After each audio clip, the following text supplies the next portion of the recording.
Hey guys, welcome back to the show. Today is February 18th, 2020, and this news is actually sponsored by Negative Supply. If you don't know Negative Supply, they make products, off-the-shelf products that you can get to help you digitize your film with a digital camera. So you just have a digital body, you use one of their reproduction stands. They have a little Pro riser or a normal reproduction stand, and you can digitize your film with their devices. They have a 35mm holder that does 35 unperforated. You can do the full frame of it. It can do slides that are mounted. It has a 4x5 back, and now they are on a Kickstarter for a 120 version, which has surpassed way more than I thought it would do, which means that a lot of people are looking for a good solution to scan 120 film. So you can go over to Kickstarter. They've already, I think, passed almost 400% of what they wanted in their initial goal. There's going to be some stretch goals, but they're not there yet. We were actually talking about it right now before the news. And yeah, if you want to check it out, you will scan a roll of 120 film in one go if it's not cut. And it takes like a couple minutes, 2-3 minutes tops to capture the roll. Then of course you have to convert it, put it on your computer, or whatever you want to do. So yeah, they sponsor the show, and I'm very excited to see that 120 device. With Negative Supply, actually there's been an Analogue talk podcast interviewing Saxon, one of the co-founders, about the whole device, and I very much encourage you guys to listen. It's still not open. Analogue Talk has the podcast released on Mondays for Patreons, and on Wednesdays or Thursdays, if I'm not wrong, for everyone. I just became a Patreon because I really find the podcast very interesting, and I suggest you do too. If you also want to support these news, I also have a Patreon. That's the new tendency nowadays, because film photography doesn't really give the digital photography numbers. So another thing that I've heard on the Analogue Talk podcast is Filmfare Anya. Dave Bias was on it last week, talked about all the problems and issues they've had at Filmfare Anya, which I've mentioned on the news many times, but he gave a couple hints of things that are coming. The news is that P30 is in stock and going to be in more stores very soon, which this is the alpha P30, but it's coming and, slowly being at stores. Then they're working really hard to get the 120 out very soon. They said they have the backing paper, the reels or the spools. They want to do 4x5.2, motion picture, another ISO. And I talked to Dave a while ago, and he mentioned other ISO options, and I don't have any actual numbers, but I can tell you, hopefully it'll be a black and white, maybe 400 or 1600, which would be pretty exciting. My favorite black and white film was the Fuji Neopan 1600. So if Ferrania could do something that was a 1600s film out of the box, that would be pretty awesome. So Ferrania. Then you might have noticed a bit of my own news. You might have noticed that my videos lately have been a lot of how-tos and stuff like that. It's because I'm trying to work for a bigger picture, and I wanted to get a lot of little things out there. So I do make videos for subscribers that enjoy the content, and I do make videos for people that are not subscribed that maybe just want to find out how to do a certain thing. So you're going to see a couple more how-tos throughout this year, but I am working on other stuff that's more important and very exciting, but I wanted to do all these how-tos beforehand to kind of free some time. So if you're one of those that's sick of seeing my constant uploads, I'm sorry. If you're one of those that enjoys them, I hope they help you, and you can develop your film or load your reel or load your camera with my help. There's going to be some exciting stuff coming next week for beginners, so I'm going to leave it there. Then there's a little hint from Rezivot. Rezivot, as you know, make little accessories that help you shoot instant film with different camera solutions. And they've been hinting something for the SX-70, the famous Polaroid camera. All I can say is it'll help you shoot cheaper film. That might give you the hint of what it is. And I'm very excited to see it coming out. They are pushing things without Kickstarters. They're just making and creating new products that, help everyone. I actually received the RZ67 back to use the Instax, the Polaroid Originals film. I just need to find the lab little thing from Impossible.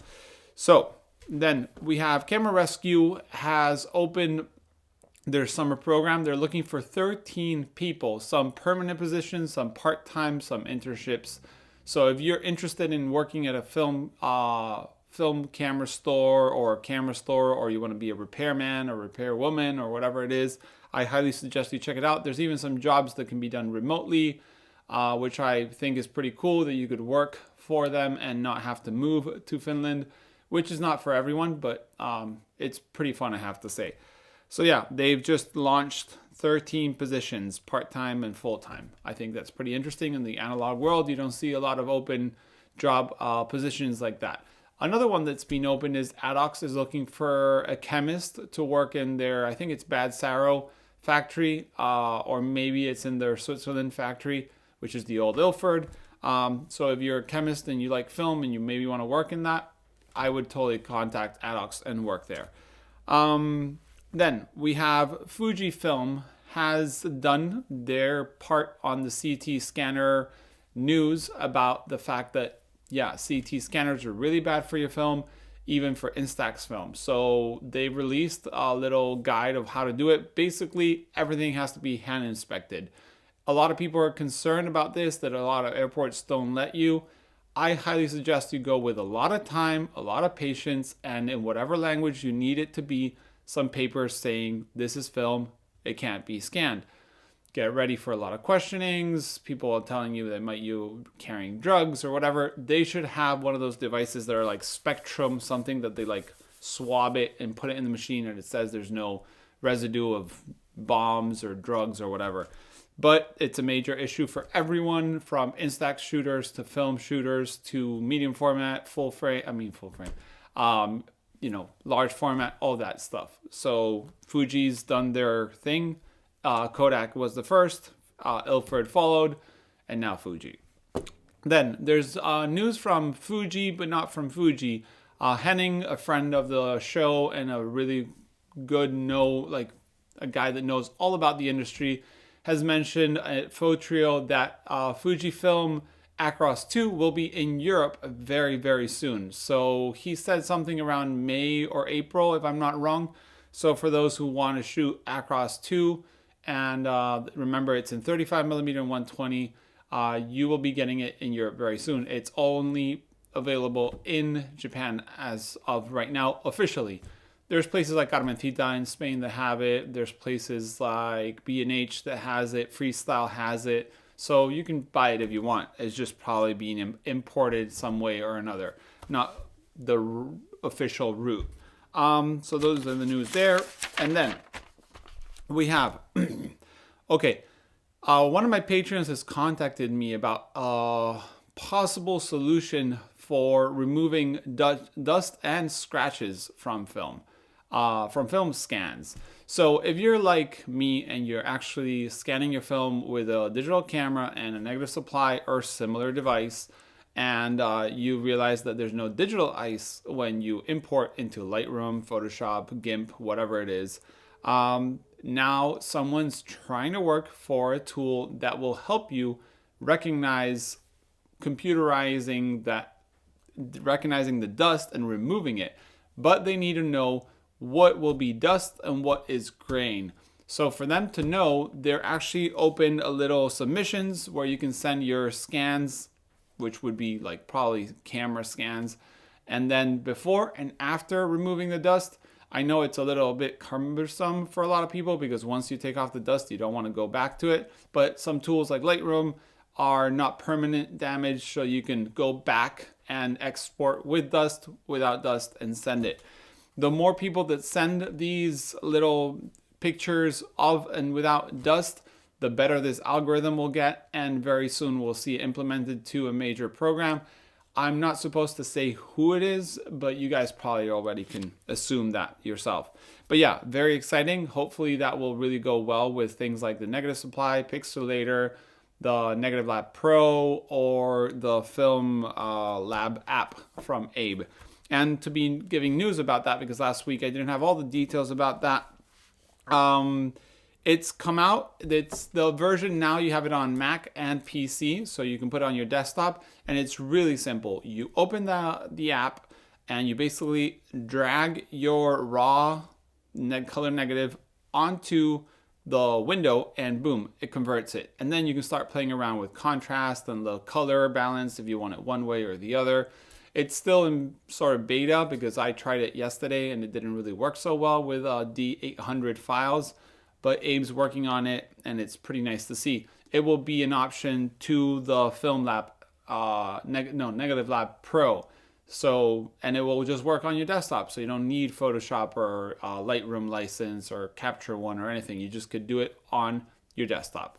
So that's pretty cool from Abe. And I highly suggest you try it, and you have any issues like I did, tell him about it and he can make it better, which is really exciting. Then we have Heiland new software. If you're familiar with Heiland, they do darkroom stuff, mostly devices, enlargers, analyzers and stuff. So one of the things is they update their analyzer with the new papers. So Ilford came out with their multigrade version 5. So now you can download the new software or new patch or firmware, so your analyzer has that paper in its memory. So that's pretty exciting from Heiland, and keeping up with products that you bought a couple years ago. So that's nice. Then we have Leica coming out with new special lenses. Leica has the new, I think it's like camo green or olive green and silver or something. So it's some of the Apo Summicron and the Summicrons. If you're into Leica and you want special edition, you should check it out. I'll put pictures so you guys can see. They're probably not going to be cheap, but if someone wants something like the olive lens, now's the time to get it. They always go up in price after that. Then there's a new Kickstarter called Non's Camera, and this is an Instax mini camera that uses M42 lenses. And you might be wondering, wait, Instax Mini is approximately like medium format 645, and the M42s are 35mm film cameras, lenses. How does it work? Well, it's a camera that you screw your M42 lenses, and when you shoot, it does a circle inside the Instax Mini. That might be your kind of thing. If you're interested, a lot of people have been suggesting that they have their own shutter, and you can maybe DIY it for something else.